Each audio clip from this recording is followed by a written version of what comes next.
Hey, welcome to Fleetwood Patch. Today we are in beautiful Manitou Springs, Colorado, and it is flurrying. Welcome to Christmas in the Rockies, my friends. Today we're going to visit a little staple here in Manitou Springs, a lovely shop called Anna's Apothecary. Let's get to it.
So we are here right now with the owners of Anna's Apothecary, Anna and Sara.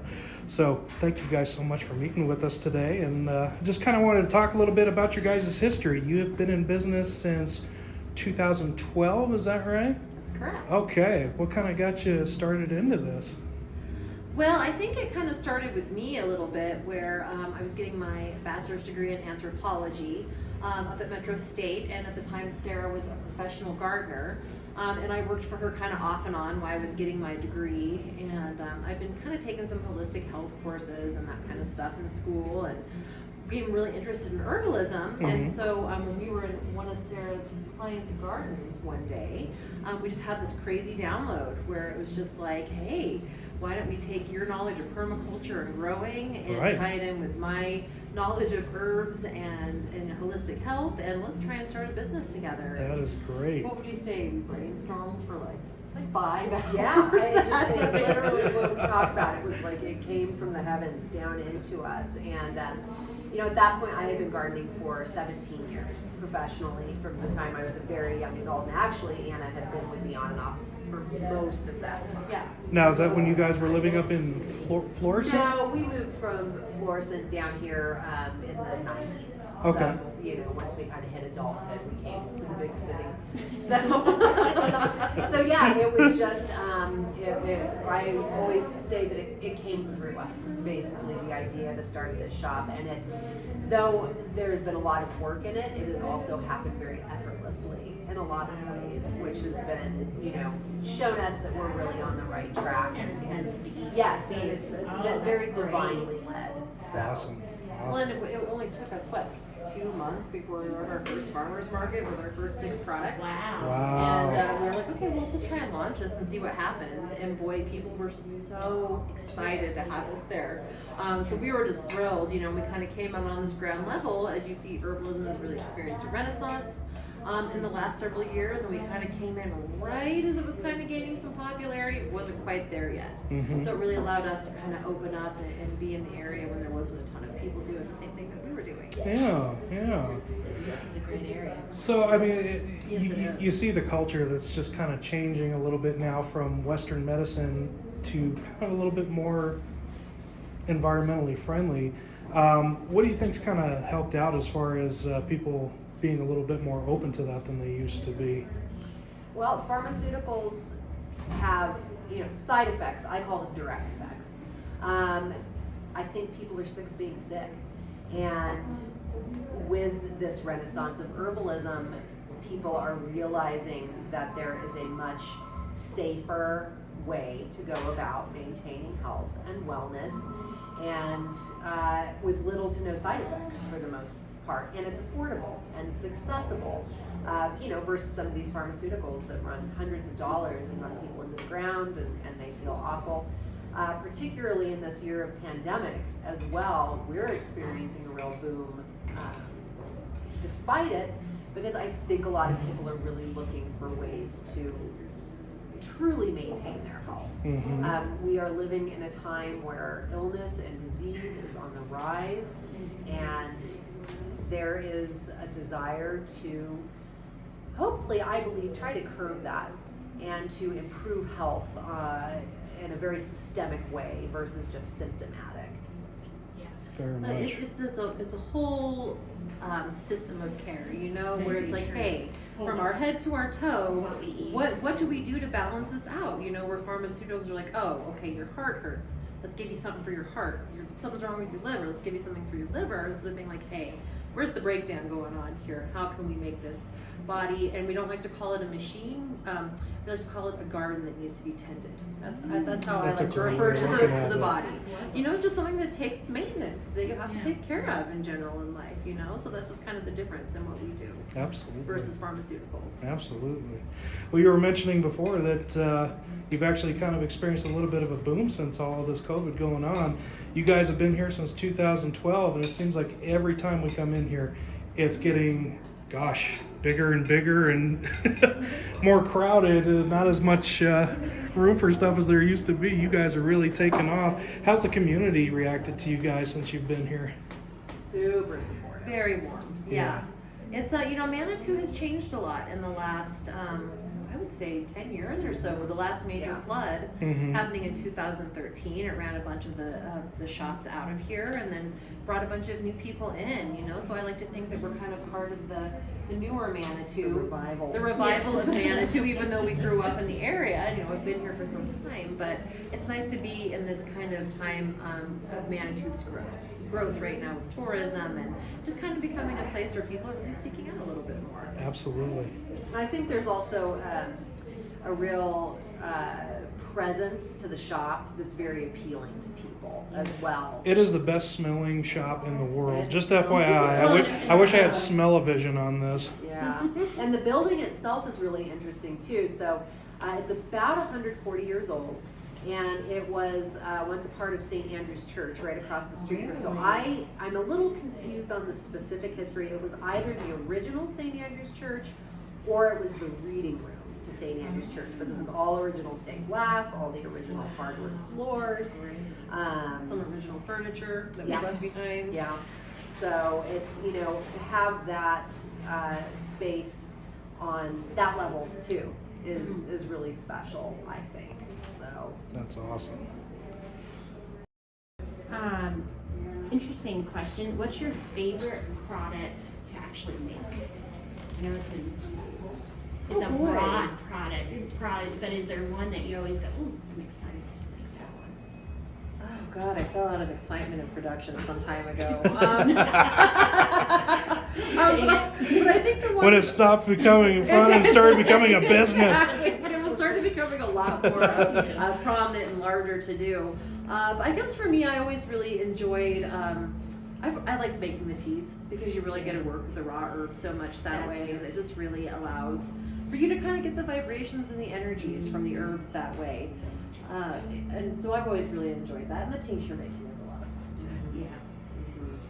Yeah. Beauty products, no. No. Yeah.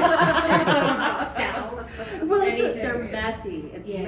messy work, you know. So Yeah. I have a production manager that yeah, she kinda might does she all might be that. right there behind the curtain, so you might see her. But yeah, she's taken over. So I love one of the things that I most enjoyed was your website because it's very easy to navigate. It's beautiful. Coming from a graphic design background, not that I ever did much with it, but just to say it's very nicely done and easy to shop. What type of order options are we doing? Like, do we have curbside pickup or all of it. all of it? All of it. We really aim to accommodate people and whatever, and meet them wherever their needs are. Short of delivery, I mean, you know, we might do that under certain circumstances, but yeah, we'll do curbside, in-store pickup, obviously shipping. So yeah, whatever people need, Great. whatever people need. Great. And we'll have the website listed on the bottom of the screen. Yeah. Oh, Yeah. We'll great, put a yeah, link to because it. our Cyber Monday deals are going through Wednesday midnight, so Perfect. then we're gonna hop on All there and right. check it out. Absolutely. Question that I had was, I noticed you have Herbal Consultations, and that's something I'm actually going to schedule with with you, I believe. Right? Yeah. And what would be one of your favorite recovery stories of someone? I think one, and I actually kind of did a case study on this particular woman, but she had come to me with basically a flare-up of HPV.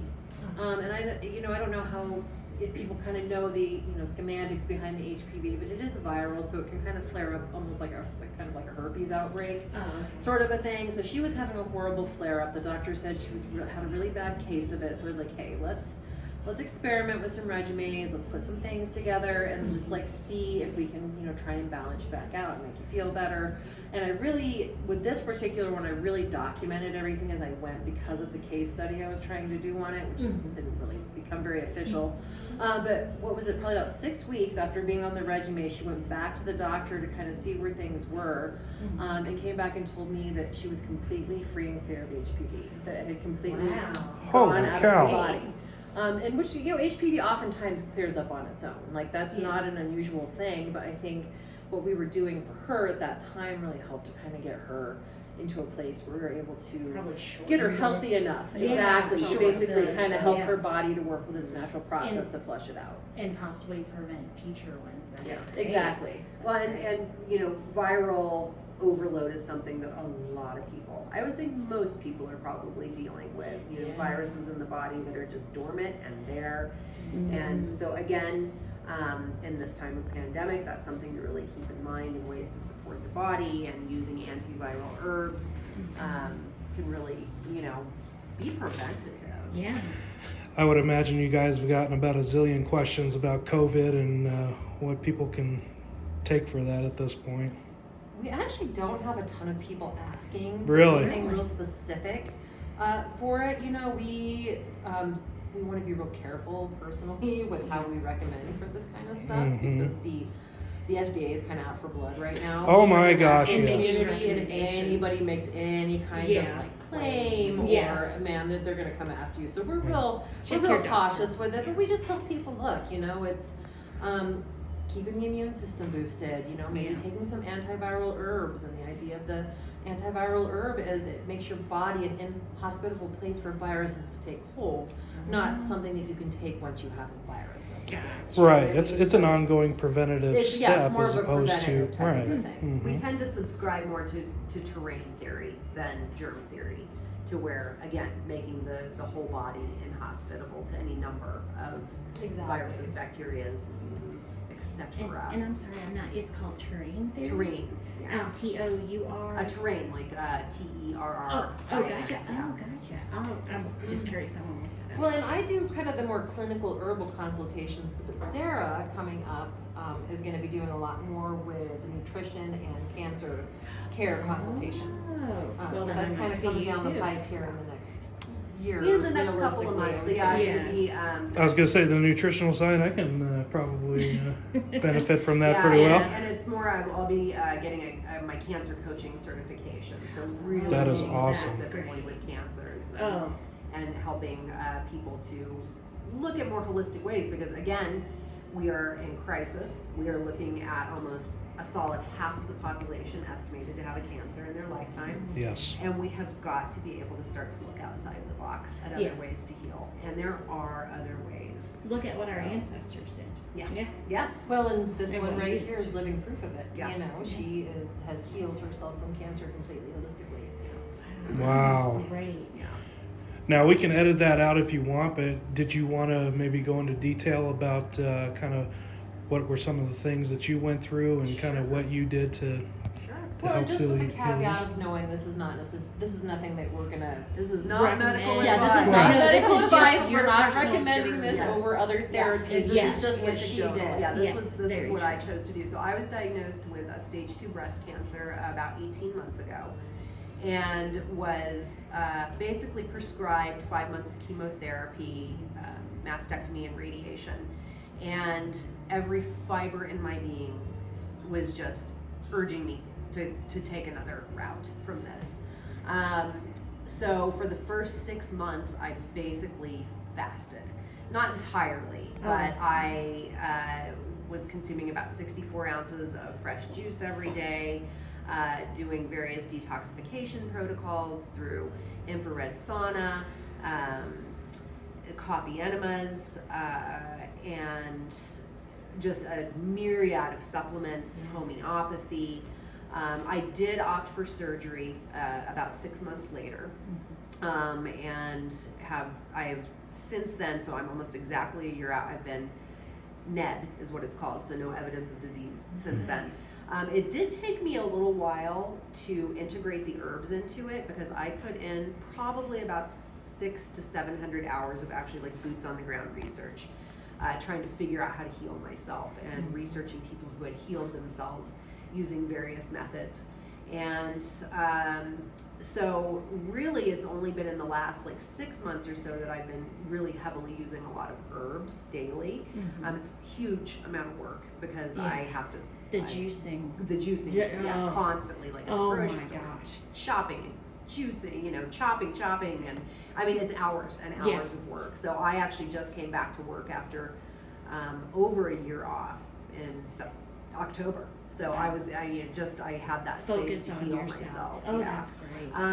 So I was very fortunate, and I'm still constantly researching, and am, you know, happy to report that there are thousands of people who are taking this route, and you know, it's easier to, I think, make that choice when you see others who have succeeded ahead of you. Agreed. And Absolutely. also, I've lived with a mom who had breast cancer 3 times and went the traditional route, so, and died from it.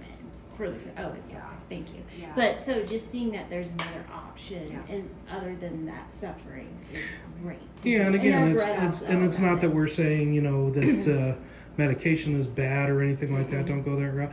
But what if you could do both? You know? Exactly. What if you had choices? Yeah. And just I more think options. that's something that a lot of people don't understand, is that they do have a choice. Exactly. Yeah, and that was one thing that I did out of the gate, was I took control. I didn't just give my life over to other people to heal me. I was like, God, show me what to do. Show me what to do. I took total responsibility for my own health and my own choices, knowing that there's no guarantees. There's never any guarantees. But I trusted in something higher than myself, and I listened very, very carefully. And probably listen to your body and how your body was feeling compared to what it would be under chemo and radiation. And I've never been sick throughout this process. Wow. I've never been sick. I mean, I hike 3 to 5 miles every single day. I have great energy. I have young kids, you know. I feel better than I've ever felt. I'm 46 years old, and I'm like going strong. That's a great recovery story. Thank Absolutely. you. This is just the production room. But we're not super like tiny back here at the moment. That's okay. I think it is. What are you crazy talking about? to try and keep up with it. I mean, Okay, we're so you must be popping now. perfectionist because that looks pretty good. And I go nuts. Clutter drives me crazy. And I'm all the slightly heat back OCD, here. so. oh, I need to go back and get a pendulum because I wanted to buy one. What are you picking up? Pendulum, possibly. You know what? Actually, no. Are you still? You're gonna take the whole time. Okay. It's called editing. Okay. Really? I always tape everything and edit out. Look at this. The crystal is inside the candle, and they make the candle here. And see, it has a stone inside too. What? So you get to keep it, and it's glass. So it's all, you can reuse Wow. this container later on, and you get the stone. I'm telling you guys, this is Christmas utopia if you're still looking for gift ideas.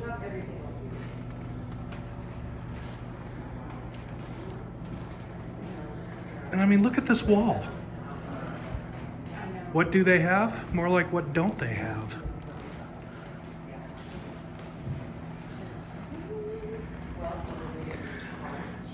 Now, my personal favorite that I wanted to check out is this right here.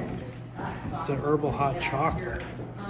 Now, I don't think a lot of people realize just how good hot chocolate can really be with mushroom powder in it. It gives a nice earthy flavor to it. I love it.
So guys, again, they do have their Cyber Monday deal still going on.